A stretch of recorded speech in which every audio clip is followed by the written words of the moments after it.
নমস্কার আমার চ্যানেল লেখালেখিতে। তো আজকে আমি আপনাদের একটি খাতা দেখাবো গণিতের প্রশ্নপত্র সহ। তো প্রশ্নপত্রতে আপনারা দেখতে পাচ্ছেন যে এখানে পরীক্ষার তারিখ দেওয়া রয়েছে, বিষয় দেওয়া রয়েছে এবং পূর্ণমান দেওয়া রয়েছে 100। তো এর একটি সাধারণ নিয়মাবলী রয়েছে যে পরীক্ষায় পাস মান অর্থাৎ কৃতকার্য ধরে 40% নম্বর পেতে হবে, অর্থাৎ 40 নম্বর। তো পরীক্ষার্থীর যে উত্তরপত্রটা ছিল সে উত্তরপত্রটা বর্তমানে এখানে নেই।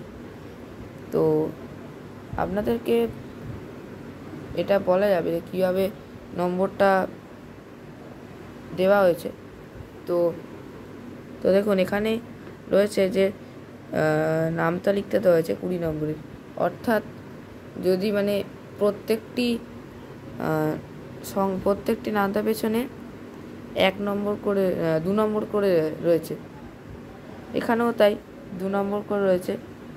এটি একটি সাধারণ গণনা দেওয়া আছে, গুণ করতে হয়েছে। এটি পেছনে 10 নম্বর রয়েছে, এখানে প্রত্যেকটি 1 নম্বর করে, এটি সাধারণ একটি গণনা 20 নম্বর, এখানেও তাই 2 নম্বর করে। তো দেখা যাক সে কীরকম নম্বর পেয়েছে পরীক্ষার্থী। তো প্রথম প্রশ্নতে আপনারা দেখতে পাচ্ছেন যে পরীক্ষার্থী 7টি সঠিক করেছিল, তো সেই জন্য সে এখানে 14 নম্বর পেয়েছে। আচ্ছা, তো দ্বিতীয় যে প্রশ্ন সেটাতে আপনারা দেখতে পাচ্ছেন যে পরীক্ষার্থী মাত্র 5টি উত্তর সঠিক করেছিল, তো তাই জন্য সে প্রাপ্ত নম্বর হচ্ছে মাত্র 10। খ নম্বরে হচ্ছে খ নম্বরে সে প্রশ্নটা সে সঠিক লিখেছে, তাই জন্য সে পূর্ণমান তাকে 10ই দেওয়া হয়েছে। গতেও তাই পূর্ণমান দেওয়া হয়েছে।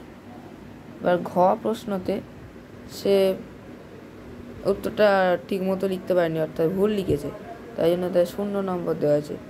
এবং যে অন্তিম যে প্রশ্নটা যেটা ছিল সেখানেও সে সব সঠিক লিখেছে, তাই জন্য সে 20 পেয়েছে।